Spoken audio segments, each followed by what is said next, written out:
సికింద్రాబాద్లోని doctor Narayana college of hotel మేనేజ్మెంట్లో 100% job guarantee 966365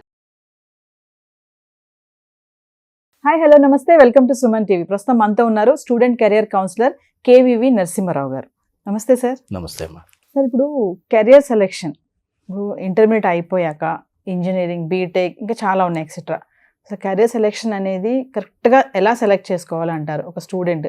మనం previous వీడియోలో మాట్లాడుకున్నాం, పేరెంట్స్ సహకారం కూడా చాలా ఉండాలి సక్సెస్ అవ్వాలి అంటే.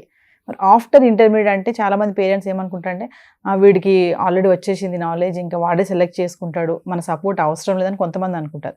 కొంతమంది పిల్లలకి కూడా ఇంటర్మీడియట్ అయ్యాక కూడా వాళ్ళకి ఏది తీసుకోవాలనేది ఒక కన్ఫ్యూజన్లో అయితే ఉంటారు. అలాంటి వాళ్ళకి మంచి కెరీర్ సెలెక్ట్ చేసుకోవాలి అంటే మీరు చెప్పే సలహాలు ఏంటి సార్? కెరియర్ అన్నది చాలా వరకు కూడా రకరకాలుగా అర్థం చేసుకుంటున్నారమ్మా. కెరియర్ అన్నది జీవనోపాధి, జీవితమా? ఎస్. అక్కడ కొంచెం మనం అర్థం చేసుకోవాలి. జీవనోపాధి అంటే ఏదో నేను బతకడానికి కోసం నా ఫ్యామిలీ చూసుకోవడం వరకు, వాళ్ళ యొక్క అవసరాలు తీర్చడం వరకు నేదో చేయాలి అన్నది జీవనోపాధి. జీవితమే ఇది అనుకున్నప్పుడు అందులో నాకు సక్సెస్తో పాటు హ్యాపీనెస్ కూడా ఉండాలి అనేది కూడా ఉంటుంది. ఆ వ్యక్తి ముఖ్యంగా గమనించాల్సింది జీవనోపాధి ముఖ్యమే, కానీ జీవితం అన్నది అతి ముఖ్యం. జీవితంలో జీవనోపాధి భాగమై ఉండాలి. కాబట్టి కెరీర్ సెలెక్షన్ అనేది చాలా చాలా చాలా చాలా ముఖ్యమమ్మ. ఎందుకు చెప్తున్నానంటే ఈ విషయం, సచిన్ టెండూల్కర్ అందరికీ తెలుసు. ఆయన ఏం చదువుకున్నాడో కూడా తెలుసు. 10th క్లాస్తోనే ఆపేశాడు. ఆయన కెరీర్ సెలెక్షన్ ముందే చేసేసుకున్నాడు. తన యొక్క ఇంట్రెస్ట్ ముందే గ్రహించాడు. తన యొక్క టైము సమయం వేస్ట్ కాకుండా తను ఎందులోనో ఇది తప్ప ఇంకేమీ చేయలేరని డిసైడ్ అయిపోయి దాన్నే కెరీర్గా తీసుకొని దాంట్లో సాధన చేసి సాధించాడు. అలాగే చదువు విషయానికి వద్దాం. ఇందాక మునుపటి వీడియోలు చెప్పున్నాను నేను. చాలామంది ఇప్పుడు కాదు కానీ మెయిన్ ఫ్రేమ్స్ ఆ టైంలో వచ్చినప్పుడు కంప్యూటర్లో ఈ బీటెక్ ఏది చేసినా సరే, ఏ బ్రాంచ్ చేసినా, సివిల్, మెకానికల్, ఎలక్ట్రికల్, మెటలర్జీ ఏదైనా చేయనివ్వండి, ఏం చేసినా కూడా డిగ్రీ అయిపోయిన తర్వాత మన అమీర్పేట లాంటి సెంటర్కి వెళ్ళి ఏదో సాఫ్ట్వేర్ ఏదో నేర్చుకొని దాని ద్వారా సాఫ్ట్వేర్గా ఐటీకి వచ్చేసారు. అంటే ఏం జరిగినట్టు, దాదాపుగా 20 ఏళ్ళు 22 ఏళ్ల పాటు తన యొక్క కెరీర్ ఇంజనీరింగ్ అన్నీ చేసుకొని అప్పటి వరకు ఒక లక్ష్యంతో వచ్చిన అతను ఇప్పుడు డాలర్లు ఎక్కువ వస్తాయనో, డబ్బులు ఎక్కువ వస్తాయనో, జీవనోపాధి బాగుందనో అని చెప్పేసి ఇటు మారిపోయిన వాళ్ళు ఎంతోమంది ఉన్నారు. వాళ్ళకి దినదినగండం ప్రవర్ధమానం అని ఉంటుంది. ఎందుకంటే కంప్యూటర్ సైన్స్ చేసి డైరెక్ట్గా అందులో వచ్చిన వాళ్ళతో వీళ్ళు కంప్లీట్ చేయలేరు. వాడికి అది జీవితం అంటే వాడి కెరీర్ అదే, చదువు అదే. కాబట్టి వాడు అదే అందులోనే ఉన్నాడు. మన కెరీర్ సచిన్ టెండూల్కర్ క్రికెట్ ఎలా ఉన్నాడు, వీడు అందులోనే ఉంటాడు. వీడు అప్పుడప్పుడు పక్కదారి చూస్తూ ఉంటాడు. వీడు మెకానికల్ అనుకోండి, మెకానికల్ ఫ్రెండ్ ఉన్నాడు అనుకోండి, వాడు తన కోర్ ఇండస్ట్రీలో వాడు ముందుకు వెళ్ళిపోతున్నాడు అనుకోండి. సివిల్ ఇంజనీర్ ఉన్నాడు అనుకోండి, వాడు ఫ్రెండ్ వాడు తన కోర్ ఇండస్ట్రీలో ముందుకు వెళ్ళిపోతున్నాడు అనుకోండి. వీడు సాఫ్ట్వేర్లో అంత ముందుకు వెళ్ళలేకపోతున్నాడు అనుకోండి. ఎందుకు ఇంట్రెస్ట్ లేదు కదా, ఏదో జీవనోపాధి బాగుంది కదా అని వచ్చాడు అంతే. ఆ రోజు టెంప్ట్ అయ్యి వచ్చేటప్పటికి తను అక్కడ ఆగిపోతాడు. రోజు ఫ్రస్ట్రేషన్ పడతాడు. కానీ జీవనోపాధి తప్పదు ఫ్యామిలీ కోసం. ఇక అక్కడి నుంచి ఏమవుతుంది, సక్సెస్ అనేది కనిపిస్తుంది బయట వాళ్ళకి, కానీ తనకి హ్యాపీనెస్ అనేది ఉండదు. కాబట్టి కెరీర్ సెలెక్షన్ అనేది చాలా చాలా ఇంపార్టెంట్. ఈ రోజులోకి వచ్చేటప్పటికి ఈ కెరీర్ అనేది చాలా రకాలుగా ఉంది. మీలాగా మీడియాలో ఉన్నవాళ్ళు ఉన్నారు, జర్నలిజంలో ఉన్నవాళ్ళు ఉన్నారు, ఎంటర్టైన్మెంట్ ఇండస్ట్రీలో ఉన్నారు, ఆర్టిస్టులు ఉన్నారు, మ్యూజిషియన్స్ ఉన్నారు. ఎంచుకోవాలి కానీ చాలా ఉన్నాయి. తన ఇంట్రెస్ట్ అనేది చాలా గమనించాలి. అది గమనించి తాను ఒక 3 నెలలైనా, 5 నెలలైనా, 6 నెలలైనా చాలా జాగ్రత్తగా దాన్ని ఆలోచించి సెలెక్ట్ చేసుకోవాలి. ఒక్కసారి డెసిషన్ తీసుకుని వెనక్కి తిరగకూడదు, రిగ్రెట్స్ ఉండకూడదు. ఇకపోతే జనరల్గా కెరీర్ ఇంటర్మీడియట్ తర్వాత మనం ఏం చేయాలి అని తీసుకున్నట్లయితే, నీ స్కోప్ ఏమిటి? మన రాష్ట్రంలో మన ఇంటికి దగ్గరగా ఉండి ఏదో ఉద్యోగం చేసుకుంటే చాలు అనుకుంటే దానికి తగ్గట్టుగా ఏ ఎంసెట్ రాసుకొని చక్కగా ఏ స్టేట్ గవర్నమెంట్ జాబ్లో ట్రై చేసుకొని చుట్టుపక్కల అమ్మా నాన్నకి అందరికీ కష్టపడి వాళ్ళకి హెల్ప్ చేస్తూ సాయం చేస్తూ ఉండొచ్చు. లేదు, నాకేమిటో ఇండియా అంతా తిరగాలనుంది, నాకు ఊళ్ళు తిరగడం బాగా సరదా, ఒక దగ్గరే ఉండి ఉద్యోగం చేయడం, డెస్క్ మీద కూర్చొని చేయడం అంత ఇంట్రెస్ట్ ఉండదు, మార్కెటింగ్ చేసి సెలెక్ట్ చేసుకోండి. ఎంబీఏకి వెళ్ళాలి. నువ్వు ఎంబీఏకి వెళ్ళాలంటే ఎటువంటి ఎంబీఏకి, హెచ్ఆర్కి వెళ్తావా, మార్కెటింగ్కి వెళ్తావా, ఫైనాన్స్కి వెళ్తావా, యూ డిసైడ్. దాన్ని బట్టి నువ్వు చూస్ చేసుకో కన్సర్న్ డిగ్రీని. ఏమో అలా లేదు, నా కంప్యూటర్స్ అంటే ఫ్యాసినేషన్ ఒక రకంగా చెప్పాలంటే.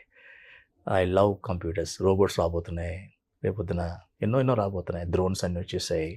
So I want to see, I want to have a good life with technology నేను కలిసి ఉండాలి ఇప్పుడు జీవితాంతం అనుకుంటే come and join mechatronics, like mechanical and computers రెండు కలిపినటువంటి హైబ్రిడ్ కోర్సెస్ ఎన్నో వచ్చాయి. అది కాకుండా ఈరోజు మనిషిని అర్థం చేసుకోవడం కాదు, మెషిన్ అర్థం చేసుకునే పరిస్థితి వచ్చింది. ఎందుకంటే మనకన్నా ఫాస్ట్గా మెషిన్ మనం అర్థం చేసుకుంటుంది, అది ఆర్టిఫిషియల్ ఇంటెలిజెన్స్. లేదు, I would like to compete with the machine, నేను మెషిన్ని బీట్ చేయాలనుకుంటే ఏఐ వస్తుంది. సో ఇవాళ కెరియర్ ఆపర్చునిటీస్ ట్రెమండస్గా ఉన్నాయి ముందుకెళ్ళడానికి. కాబట్టి ఎవ్రీడే లెర్నింగ్ ఉండేలా ఉండాలి. మనం ముందుకెళ్ళాలంటే ప్రతిరోజు నేర్చుకోవాలి. నా చదువు అయిపోయింది, డిగ్రీ పక్కన పడేస్తానంటే అవ్వదు. ఎందుకంటే టెక్నాలజీ ఎవ్రీ 2 yearsకి 3 yearsకి కొత్త జనరేషన్ వస్తుంది. కాబట్టి career selection is not a one time decision, you need to change every time also. ఎందుకంటే చాలా సెక్షన్స్ వచ్చేస్తున్నాయి, మళ్ళీ ఏఐలో రకరకాలు వస్తుంటాయి, మెషిన్ లెర్నింగ్ అని, లేకపోతే గ్యాడ్జెట్స్ రీడింగ్ కానీ, business to computer to business, లేకపోతే మ్యాన్ టు కంప్యూటర్, ఇలా చాలా రకరకాలుగా వచ్చాయి. అందులో మళ్ళీ మారుతూ ఉంటుంది మనకి ఇంట్రెస్ట్ బట్టి.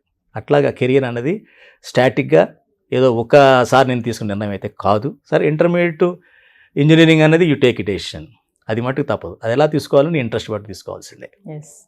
ఇంజనీరింగ్గా మెడిసిన్ ఆల్రెడీ డిసైడ్ అయిపోయావు, ఎంపీసీ బైపీసీ అయిపోయింది, అది ఇంజనీరింగ్ వచ్చావు. ఇంజనీరింగ్ వచ్చిన తర్వాత స్ట్రక్చర్స్ ఫ్యాసినేట్ చేస్తున్నాయి హైటెక్ సిటీలో, నీకు పెద్ద పెద్ద స్టాల్ స్ట్రక్చర్స్, సివిల్ ఇంజనీర్ కా. లేదు, మెషిన్స్ నేను ఫ్యాసినేటింగ్గా ఉంటున్నాయి, టేక్ మెకానికల్ ఇంజనీరింగ్.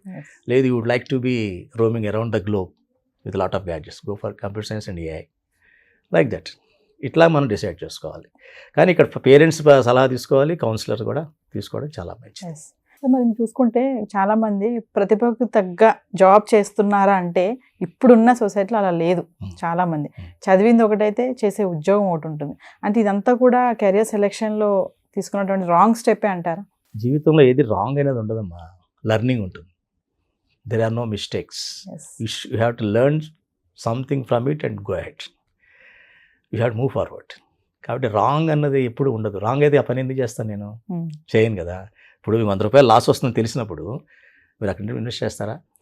చేయరు. ప్రాఫిట్ ఉందని అనుకున్నారు, అవ్వలేదు, తర్వాత బై సంథింగ్ అది అయ్యింది అంటే ఏంటనమాట, మీరు మిస్టేక్ జరిగింది అక్కడ. సరైన గైడెన్స్ తీసుకోకుండా ఉండొచ్చు, దానికి సంబంధించి రైట్ నాలెడ్జ్ మీరు తీసుకొని ఉండకపోవచ్చు, ఈ రెండు జరిగి ఉండొచ్చు. కాబట్టి మీరు నాలెడ్జ్ తీసుకోవాలి ఫస్ట్, మీ ఇంట్రెస్ట్ దాన్ని మ్యాచ్ చేయాలి. దీనికి నేను దాని తగ్గ ఎండ్యూరెన్స్ నాకు ఉందా అనుకోవాలి. అంటే అది సాధించడంలో సాధన అవసరం కదా, అది చేస్తున్నప్పుడు ఆ శక్తి నాకు ఉందా. సపోజ్ మీకు మిలిటరీ మీకు కెరీర్ అనుకోండి, మరి బార్డర్ సెక్యూరిటీలు ఎక్కడో వేస్తారు, 0 degrees వస్తుంది, వెళ్ళాల్సి వస్తుంది. ఆ శక్తి నీలో ఉందా? ఏదో సినిమాలు చూసి, ఫౌజీ సినిమా చూసి, ఆ సినిమా చూసి ఉత్తేజం అయిపోయి నేను కూడా మిలిటరీ అవ్వాలి, మేరా భారత్ మహాన్ అని వెళ్తే ఉంటావా? ఉండలేదు. ఇట్లా అలాగే నీకు ఫారెన్ కంట్రీ, మీ ఫ్రెండ్స్ అందరూ ఫారెన్ కంట్రీ పోయారు, కానీ అమ్మా నాన్న పెట్టిన ఫుడ్ అయితే తినాలి నీకు ఉంటుంది, ఇక్కడ నుంచి కథల్లో ఇష్టం ఉండదు నీకు. అలాంటప్పుడు నీకు ఫారెన్ కంట్రీ ఎవడో ఫ్రెండ్ చెప్పాడని వెళ్తే ఉండగలవా? అక్కడ ఉండలేవు. So you need to check your interest and థరోగా స్టడీ చేయాలి. స్టార్టింగ్లోనే చేసి లిస్ట్ తయారు చేసుకోవాలి, ఏది ఇది లేకుండా నేను ఉండలేను అని రాసుకో. ఏది లేకుండా నువ్వు ఉండలేవు రాసుకో. ఇది నాకు అస్సలు వద్దు, నువ్వు బాగా లైక్ చేసే రాసుకో పక్కన, నువ్వు బాగా హేట్ చేసే పక్కన రాసుకో. అందులో ఫిల్టర్ చేసుకుంటురా. లైక్ చేసే అన్నింటిలో టాప్ 1 లైక్ చేసేది ఏంటి, నేను ఫస్ట్ దాని ర్యాంకింగ్ ఇవ్వు, 4-5 రాసుకో. First rank, second rank, third rank, fourth rank, మిగతాయి నేను వదిలేయచ్చు. అలాగే బాగా హేట్ చేసి రాసుకో ఆ పక్కన. ఈ బాగా హేట్ చేసే వాటిలో ర్యాంకింగ్ ఇచ్చుకో. ఈ టాప్ హేట్ అంటే అసలు అది అంటే నాకు ఇష్టం ఉండదు, అంటే అది ఉన్న వాతావరణం కావచ్చు, అక్కడ ఉన్న అటువంటి మనుషులు కావచ్చు, ఏమైనా సరే అట్లా అది రాసుకొని ఫిల్టర్ చేసుకుంటే 2 మ్యాచ్ అవుతాయి. That is your best career. Thank you sir. Thank you. Suman టీవీలో మీ పర్సనల్ అండ్ బిజినెస్ ప్రమోషన్స్ కోసం కింది నెంబర్కి కాంటాక్ట్ చేయండి.